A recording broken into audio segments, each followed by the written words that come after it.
It's February 7th here in Seoul, and I'm Kim Dami. We begin with the stories making the headlines at this hour, starting with the sixth hearing of President Yoon Suk-yeol's impeachment trial. Thursday's hearing largely centered on testimonies that contradicted Yoon's argument that he did not order the military to remove lawmakers from the National Assembly on the night of the December martial law order. A 3.1 magnitude earthquake hit South Korea's central city of Chungju at 2:35 a.m. on Friday. No reports of serious injuries or damage have been reported. U.S. President Donald Trump remains firm about making his Gaza takeover plans happen, noting that his proposal would not require the use of U.S. soldiers. President Yoon appeared at the Constitutional Court on Thursday for the sixth hearing of his impeachment trial, where more key witnesses turned up to testify, and they had some conflicting memories of the martial law order. Our Oh Soo-young starts us off. There were strong clashes on Thursday over whether President Yoon Suk-yeol had ordered soldiers to pull out members of parliament to stop them overturning martial law on December 3rd. This came at Yoon's sixth impeachment trial hearing, where former Army Special Warfare Commander Kwak Jong-un stood witness by the request of the National Assembly.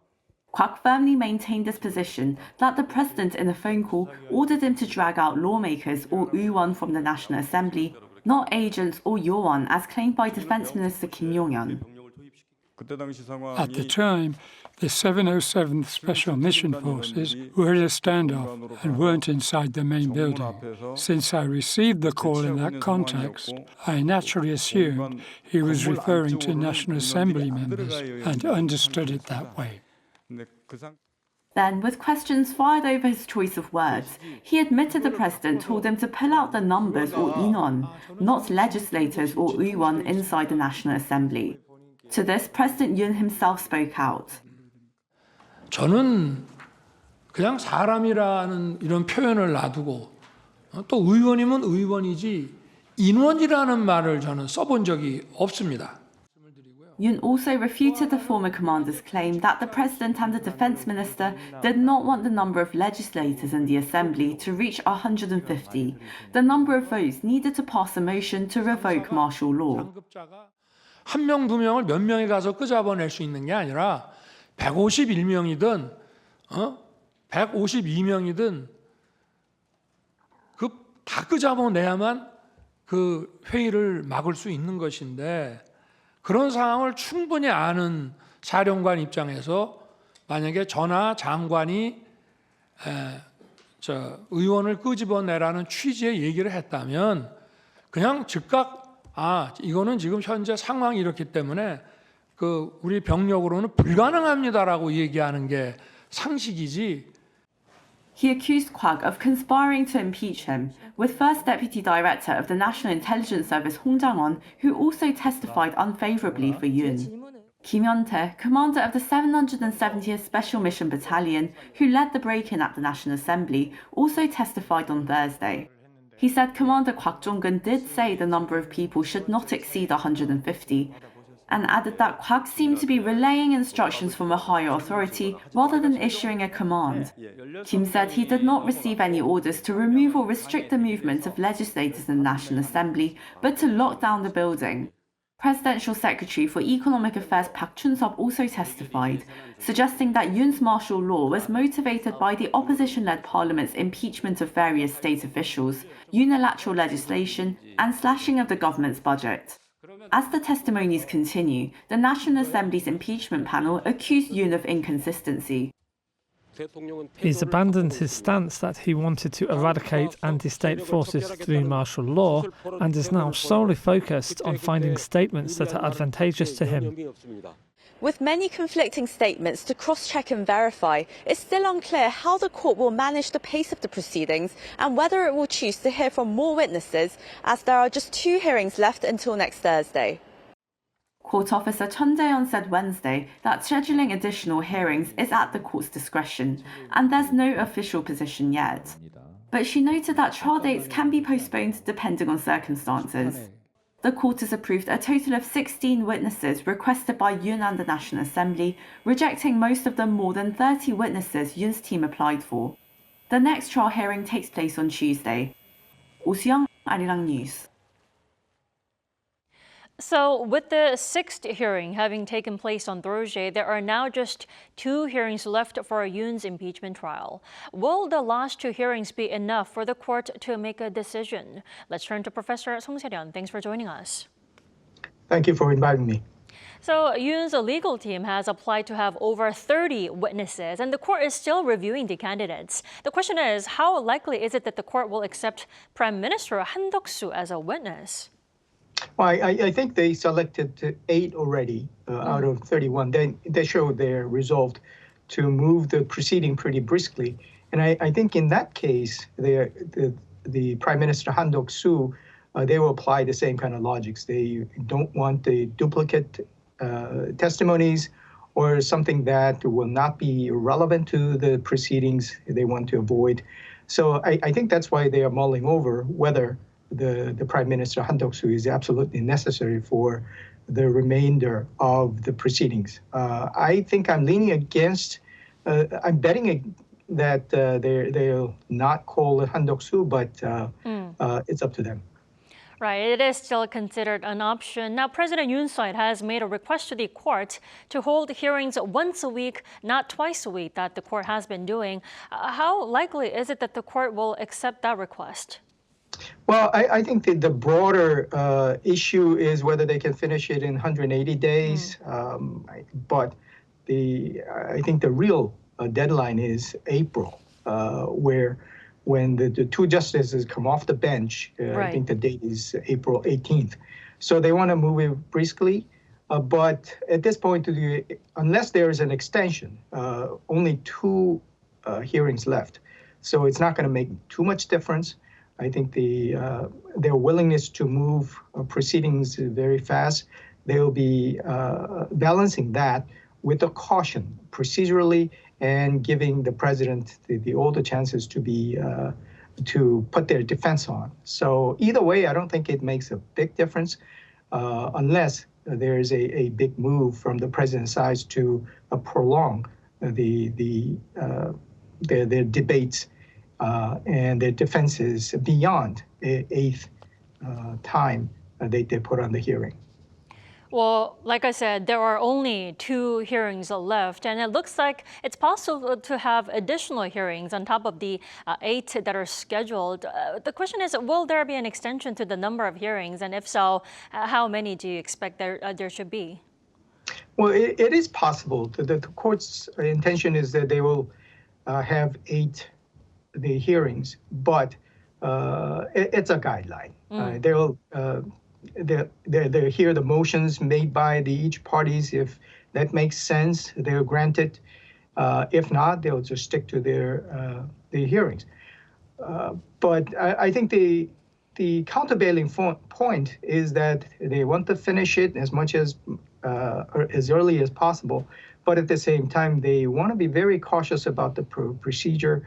And especially there is a public perception in the minority, I think, is that the Constitutional Court might be biased. I don't think that's the case, but if that's a public opinion, that's something that the Constitutional Court might be a little bit cautious about. Well, are you saying the additional hearings work in favor of Yoon's side then? Well, yes and no. I think that the original plan of the Yoon side was that they'll use the Constitutional Court to make a political argument that there is a very serious matters from the opposition side. So that's the rationale for even putting on the kind of a nuclear option of putting the martial law. But I think if the logic is, if we told a story more over and over again, people might get convinced of that. And besides, I think that the President Yoon might be thinking that his rising approval rating may indicate that it's working. So that's one thing that they might want to do, just telling the same story over and over again with different witnesses. But however, on the other side, people hearing that story, I think a lot of people are getting convinced that he's unfit to be a president, to bring the military to what amounts to be a political question of his unwillingness or incapacity to work with the opposition and work with the opposition-dominated National Assembly. So I think there are both sides to it, but what works against the President Yoon at this point is the insurrection trial or insurrection proceedings will move along. And the evidences and things that come out of that side of the criminal trial might not be very favorable to President Yoon. Well, let's say everything goes as scheduled with the last hearing taking place next Thursday. Now, some analysts say the trial should be wrapped up with the court's decision as early as later this month or even in early March. Do you also think so, Professor Song? Yeah, let's look at the history. President Roh Moo-hyun had the impeachment trial. President Park Geun-hye had them. They had 2 months, 3 months trial. And we're just passing the 2 months part. And the 1st of March would be a 3 months. And arguably, this case is simpler than those 2 other impeachment trials. What happened in the martial law, it was on TV, literally, so people saw what happened, and a lot of testimonies and the evidences has been gathered. So arguably, it's not a very simple case. I think that when justices get together, because this is a separation of power issue, there are constitutional institutions on the executive side and the judiciary side have to decide where the boundaries are. It's not the question there whether we have a question who can not make a well-informed decision. We picked him, so it's not a legal question if we ask it that way. I think the Constitutional Court will specifically focus on whether in the Constitution, in the law, he made a serious error legally. So that question might be something that'll hold him longer days, but I don't think it'll go well over 3 months mark. Well, if everything goes as scheduled, that will mean a springtime presidential election. Professor Song, thank you so much for joining us this morning. We appreciate it. My pleasure. Thank you. And despite the political crisis, international credit rating agency Fitch has kept South Korea's credit rating at AA-, maintaining a stable outlook for the country. Fitch reaffirmed South Korea's rating on Thursday, citing strong external finances, stable economic performance, and a dynamic export sector. It believes the current political uncertainty will have a minimal short-term impact on Korea's economy. While acknowledging ongoing political risks, Fitch said it does not expect them to significantly undermine the institutions or governance of South Korea. Now, growth is forecast to slow in 2025, but Fitch said recovery is expected in 2026, supported by improving consumption and investment.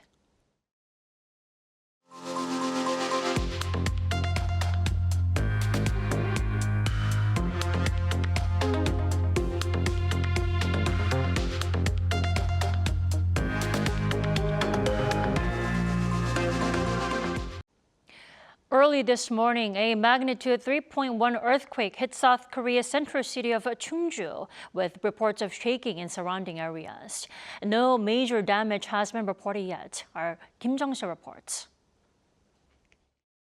Early Friday morning around 2:35 a.m., a magnitude 3.1 earthquake struck the central region of the country, waking people with the shake. The epicenter was located about 22 kilometers northwest of Chungju City at a depth of 9 kilometers. Initially, the Korea Meteorological Administration estimated the quake's magnitude at 4.2, but after further analysis, it was revised to 3.1. The initial estimate of 4.2 triggered emergency disaster alerts across a wide area, including Chungcheongdo, Gyeonggi-do, and even parts of Seoul. South Korea uses the modified Mercalli intensity scale to measure earthquake intensity, with 10 being the strongest. In this case, the highest tremor intensity reported in Chungju was level 5, or moderate intensity. This earthquake caused tremors with a maximum intensity of level 5 in Chungcheongbuk-do province, and shaking was also detected in parts of Gangwon-do and Gyeonggi-do provinces. Level 5 means that nearly everyone in the area felt the shaking, with items like dishes and windows breaking and unstable objects tipping over. Following the earthquake, 2 aftershocks occurred by 8:30 a.m. with smaller magnitudes. Experts also suggested further caution for those in the affected areas. Although this earthquake with a magnitude of 3.1 is relatively small compared to those occurring in seismic hotspots, it may have caused strong shaking that could make some people feel uneasy. If you feel tremors during an earthquake, it is important to stay calm and prioritize protecting your head and body. The Ministry of the Interior and Safety has confirmed that there were no significant injuries or damages, with 23 earthquake-related reports across the regions as of 2:54 a.m., the most coming from Gangwon-do with 13 reports. The ministry has activated the emergency response system and issued an earthquake warning for the affected areas. It has also dispatched a field situation manager to Chungju to oversee the situation and ensure proper management. Kim Jong-sil, Arirang News. U.S. President Donald Trump has reiterated his proposal for a U.S. takeover of Gaza and the relocation of Palestinians in the region. Despite raising the possibility of U.S. troops being sent to the enclave, Trump said that would not be necessary. Lee Seung-jae reports. During a meeting with Israeli Prime Minister Benjamin Netanyahu earlier this week, U.S. President Donald Trump proposed a U.S. takeover of Gaza and the relocation of 2 million Palestinians. The plan was heavily criticized by the international community, with some calling it a form of ethnic cleansing. However, the U.S. president revisited the proposal on Thursday. Taking to his social media platform, Truth Social, Trump said the Gaza Strip would be turned over to the United States by Israel at the conclusion of fighting. Under his proposal, Trump continued to explain that the Palestinians would have already been resettled in far safer and more beautiful communities with new and modern homes in the region. He added that the U.S. would be part of efforts to redevelop the enclave. However, he did not mention whether the Gazans would be allowed to return to their homes. Under international law, attempts at forced transfer of populations from occupied territory are strictly prohibited. U.S. Secretary of State Marco Rubio on Thursday explained that the proposal for Palestinians to leave Gaza would be for an interim period while reconstruction took place. Amid concerns that the U.S. may also send troops to Gaza, which would lead to further tensions in the Middle East, Trump said that his proposal would not require any U.S. soldiers. Lee Seung-jae, Arirang News. U.S. Trade Representative nominee Jamieson Greer has called for a tougher approach to digital trade, opposing regulatory efforts by South Korea and the EU targeting U.S. tech firms. At a Senate confirmation hearing, Greer criticized the Biden administration's decision to drop World Trade Organization demands for free cross-border data flows and data localization bans. He emphasized that the U.S. should not outsource its regulations to the EU, Brazil, or any other country. They can't discriminate against us and it won't be tolerated, he said. Greer's remarks signal a more assertive digital trade policy under the Trump administration. Now, the Trump administration's aggressive tariff policy direction for countries like China has come as no surprise given what we experienced during his first term. Then how can South Korea, an export-oriented nation, brace for another trade storm? Our Lee Soo-jin tells us. South Korea faces both risks and opportunities as global trade dynamics shift amid rising tariff tensions. While U.S. President Donald Trump on Monday local time decided to pause the implementation of the tariffs for Canada and Mexico for at least 30 days, his 10% tariff on Chinese products took effect just after midnight Tuesday. But these tariffs could potentially benefit Korean exporters who'd gain a competitive edge in supplying products that China previously dominated. According to one expert, U.S. companies may shift their supply chains to South Korean firms. In markets like the semiconductor industry, companies like SK Hynix already have a strong presence. And if tariffs are imposed on China, South Korean products could gain an even greater competitive advantage. As semiconductors are South Korea's top export item, this would boost the country's trade surplus. But risks remain, as expected drop in exports of Chinese goods to the U.S. may reduce Chinese orders for South Korea's key intermediate goods. Our country's export structure depends on selling intermediate goods to China, for them to be assembled into the final product for export to other countries. So if demand for China's goods declines, demand for these intermediate goods will also decline. And with growing concerns of possible tariffs on the EU and South Korea as well, South Korea's government and its companies are being proactive. The South Korean government announced Wednesday that it will establish a strategic advanced industry fund worth over 34 trillion Korean won, or around $23 billion to boost industrial competitiveness. Ongoing global trade uncertainties, including additional tariffs on China, require close attention. We will establish a strategic advanced industry fund at the Industrial Bank of Korea to support high-tech sectors like batteries and biotech. As for the private sector, SK Group Chairman Choi Tae-won will lead a delegation to Washington, D.C. on the 19th to discuss response strategies, with a meeting with Trump reportedly under discussion. Lee Soo-jin, Arirang News. The 2025 Winter Asian Games in the northeastern Chinese city of Harbin will kick off with its opening ceremony on Friday night. The opening event will take place at the Harbin International Convention Exhibition and Sports Center at 9 p.m. Korea Standard Time. It'll mark the 9th Winter Asian Games and the first in 8 years since the Japanese city of Sapporo hosted the 2017 event, with the 2021 edition canceled due to the pandemic. South Korea will have 148 athletes competing in 6 sports, with 64 gold medals up for grabs in 11 disciplines.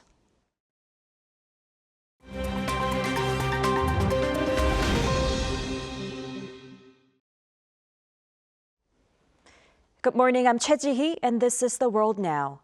Beginning with the diplomatic dispute between the U.S. and Panama over usage fees for the Panama Canal. Washington on Thursday reversed claims made the day before that an agreement had been reached to allow passage through the canal free of charge. U.S. Secretary of State Marco Rubio said Panama is expected to waive transit fees for U.S. government vessels, acknowledging a process of laws and procedures that Panama would need to navigate first. The U.S. State Department announced Wednesday that a deal had been made that would save the U.S. millions of dollars annually. However, Panama's President Jose Raul Mulino refuted the claim, stating that no such agreement exists and emphasized that neither he nor the Constitution have the authority to alter canal fees. He said the U.S. assertion was intolerable and instructed Panama's ambassador in Washington to confront the statement. The Panama Canal Authority, responsible for setting the transit tolls, also denied any changes to fee structures. Moving over to Ukraine, the country has bolstered its air defense capabilities by receiving the first round of advanced fighter jets from its European allies, France and the Netherlands. Ukraine announced on Thursday the arrival of its first batch of French Mirage 2000 fighter jets, alongside U.S.-made F-16 fighters from the Netherlands. Ukrainian Defense Minister Rustem Umerov confirmed that the aircraft will commence combat missions soon. The exact number of jets delivered has not been disclosed for security reasons. Ukrainian President Volodymyr Zelensky expressed gratitude to France and the Netherlands for their support in strengthening Kyiv's air force. The Netherlands has committed to providing F-16 fighters and training for Ukrainian pilots, and France has adopted the Mirage 2000 for air-to-ground strikes. Over in Greece, the government declared a state of emergency on Thursday for the island of Santorini following more than 7,000 undersea earthquakes that began on January 31st. The most significant was a 5.2 magnitude quake on Wednesday. This has prompted the evacuation of more than 10,000 residents and workers on the island. Authorities have closed schools, restricted access to coastal areas due to landslide risks, and deployed emergency services, including the Army and police. While damage has been minimal, the state of emergency is to stay in effect until March 3rd.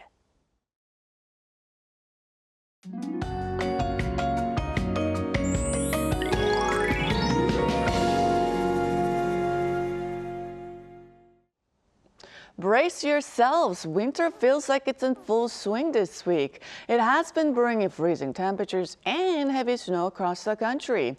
A snowstorm is making things even more challenging. Snow alerts have been expanded to most parts of Korea.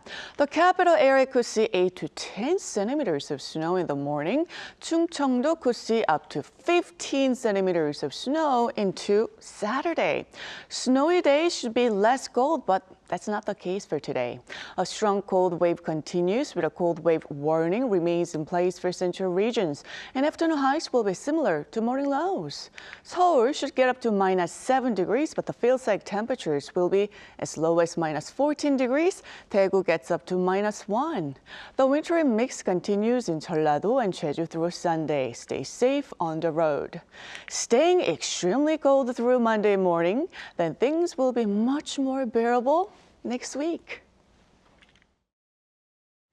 That wraps up our morning Friday edition of Arirang News. We'll be back next Monday at the same time, 10 a.m. Korea time. Thanks for watching.